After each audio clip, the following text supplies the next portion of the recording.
Comenzamos con la fecundación. ¿Qué entendemos como fecundación? La fecundación es descrita por un proceso en el cual dos células sexuales, es decir, los gametos, se fusionan para crear un nuevo individuo con un genoma derivado de ambos padres. Como tal, la fecundación va a tener a cabo dos fines separados. Uno de estos es la combinación de estos genes derivados y otro la reproducción, es decir, la creación de un nuevo organismo. Los procesos o los detalles de la fecundación van variando entre las distintas especies. Sin embargo, podemos concebirlos dentro de cuatro eventos principales. El primero, como el contacto y reconocimiento entre el espermatozoide y el gameto femenino. El segundo, una regulación de la entrada del espermatozoide en el gameto femenino. Esto debido a que solo un esperma puede fecundar al gameto y se tiene que inhibir el ingreso de otros.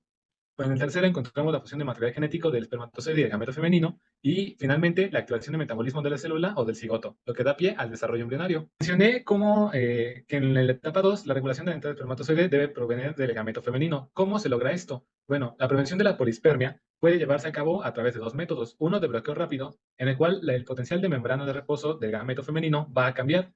Usualmente, este potencial suele encontrarse entre los 70 milivolts. Sin embargo, 1 o 3 segundos después de la unión del primer espermatozoide, este potencial de membrana sube a aproximadamente unos 20 milivolts debido al flujo de iones de sodio, lo que imposibilita que se unan más espermatozoides.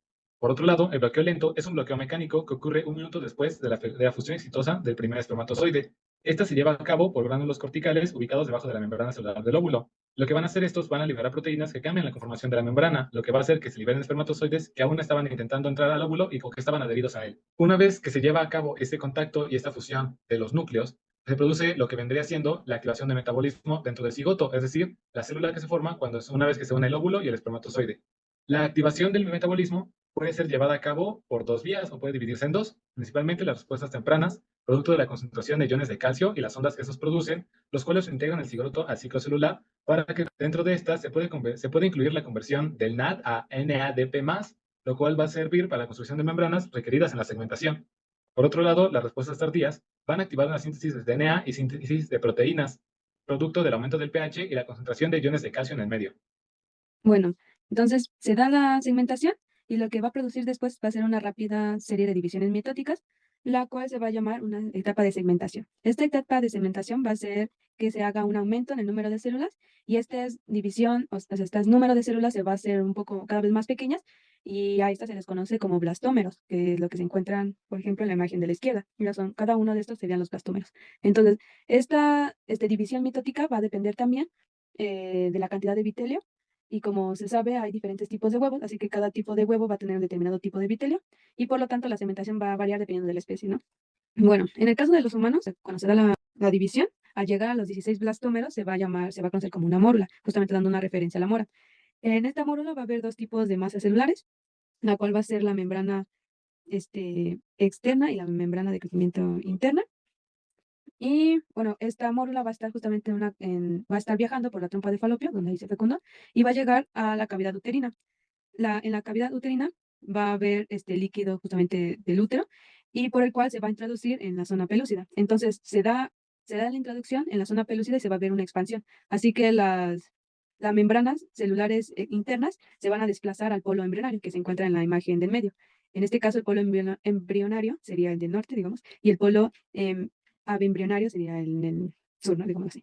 Y entonces estas células bueno, estas masas celulares se va a desplazar al polo embrionario. ¿Qué pasa después? Pues en esta etapa de la zona pelúcida se empieza a desaparecer y lo que hace que se haga el inicio de una implantación en la mucosa uterina. Y justamente en este polo embrionario, en este lado del polo embrionario, en ese lado se va a meter, bueno, no se va a meter, se va a ver una implantación en el útero. Esta masa celular interna justo va a ser, va a dar origen al embrioblasto y la capa externa va a dar origen al trofoblasto. Bueno, pasando con la gastrulación.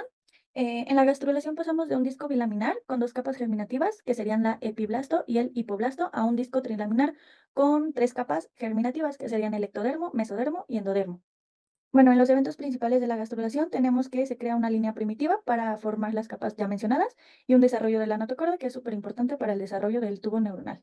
Y no se le denomina embrión, sino gástrula. ¿Cuándo sucede esto? Ocurre durante los 15 o 18 más menos un día post fecundación. La línea primitiva es un marcador del inicio de la gastrulación y es súper esencial ya que ayuda a definir los ejes corporales como el eje antero-posterior y el eje dorsal-ventral. Para la formación de la línea primitiva puse tres pasos. El primero sería que las células del epiblasto se van agrupando y se mueven a la parte media del disco embrionario. Ya estando ahí, crean un engrosamiento de la línea del epiblasto y aquí se forma la línea primitiva. Y en el extremo, en la imagen se puede ver que se forma algo llamado nodo primitivo o Jensen node y es fundamental para las capas. Y para el desarrollo de las capas es un proceso bastante fácil. Primero tenemos las células del epiblasto, que son las azules que vemos en la imagen. Se imaginan yendo al interior del disco embrionario y cuando ya están en este interior forman el mesodermo, que serían las naranjitas. Y después otras células se irán hacia abajo, que son las amarillas, que son células migratorias. Ya llegando a la parte baja, van a crear el endodermo y las células del epiblasto pasarán a ser ectodermo. Ok, como ya adelantó mi compañera, la formación de las capas embrionarias se da a partir de la línea primitiva. ¿Esto por qué? La línea primitiva va a secretar una serie de factores de crecimiento, que son trifroblastos tipo 8, que son para provocar el desplazamiento por movimientos morfogenéticos. ¿Y qué vamos a obtener? Pues vamos a obtener principalmente las dos capas, que es el ectodermo, que básicamente va a ser la multiplicación de las células del epiblasto, y el endodermo, que va a ser una migración e invaginación, como mencionó mi compañera, de las células del epiblasto al hipoblasto. Aquí vamos a tener una formación muy importante, que es el arquenterón, que va a ser el intestino primitivo, y el blastoporo. Y determinando de qué se forme a través del blastoporo, ya sea boca o ano, vamos a tener a los animales protostomados y deuterostomados. Hasta aquí tenemos a los animales diploblásticos que cuentan con dos capas embrionarias, el ectodermo y el endodermo. ¿Qué pasa cuando ocurre una tercera capa? Cabe resultar que de acuerdo a la literatura que consultemos y al tipo de organismo con el que estemos trabajando, vamos a tener el tipo de formación de mesodermo. Inicialmente es formado por la evaginación del arquenterón y de células del endodermo, y este va a ser causado por enterocelia. Sin embargo, algunos autores también suponen que es causada por esquizocelia, o sea, por la formación de huecos. En mamíferos, por ejemplo, se forma a partir de la línea primitiva de manera lamelar. Sin embargo, por ejemplo, en Drosophila se inician bandas germinales, que son homólogas a los nodos y a las líneas primitivas que tenemos nosotros los mamíferos.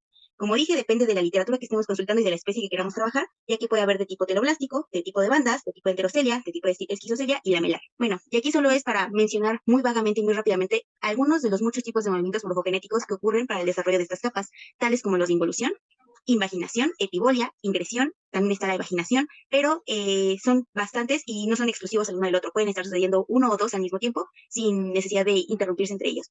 Ok, continuando con la notocorda, es una estructura cilíndrica y flexible. Es súper importante para los vertebrados ya que reemplazará por la columna vertebral y proporciona soporte y es un eje central alrededor del cual se desarrollará el sistema esquelético y el sistema nervioso de los organismos. Bueno, el proceso de la formación. Las células del epiblasto, pero en la región del nodo, migran al interior y se diferencian por unas células llamadas prenotocordales. Estas se agrupan y este agrupamiento se le conoce como placa notocordal. Después la placa se extiende a lo largo de la línea, desde el nodo hasta un extremo llamado cefálico. Por último, la placa se separa del endodermo, perdón, y se pliega convirtiéndose en un tipo tubito. Ese tubito se cierra y ya tenemos aquí a la notocorda. La notocorda envía una señal que induce el engrosamiento de la placa neural, lo que lleva a la formación del tubo neural, que próximamente vamos a ver para qué funciona este tubo neural.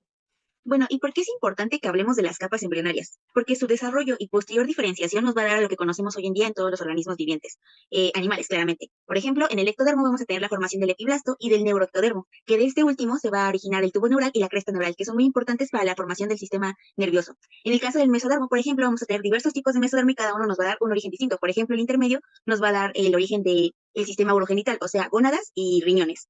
En el caso del endodermo vamos a tener la diferenciación para la tiroides, los tubos digestivo y respiratorio para los correspondientes a sistemas, al igual que el epitelio de las vísceras que están en el cuerpo humano. El desarrollo del embrión inicia posterior a la implantación del blastocito en el útero. Esta etapa empieza en la segunda semana postfecundación y termina hasta la 10ª semana del embarazo aproximadamente. Posterior a este lapso de tiempo ocurre la denominada diferenciación celular y la especialización que dará lugar a la formación de los órganos y estructuras fundamentales del cuerpo humano.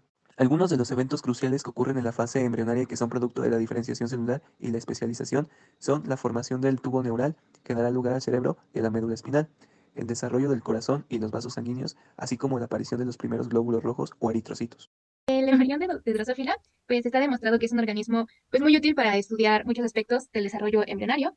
Y, por ejemplo, al inicio del desarrollo de Drosophila ocurren unas divisiones rápidas y sincrónicas que pueden ser utilizadas para estudiar cómo funciona la replicación del ADN en organismos superiores.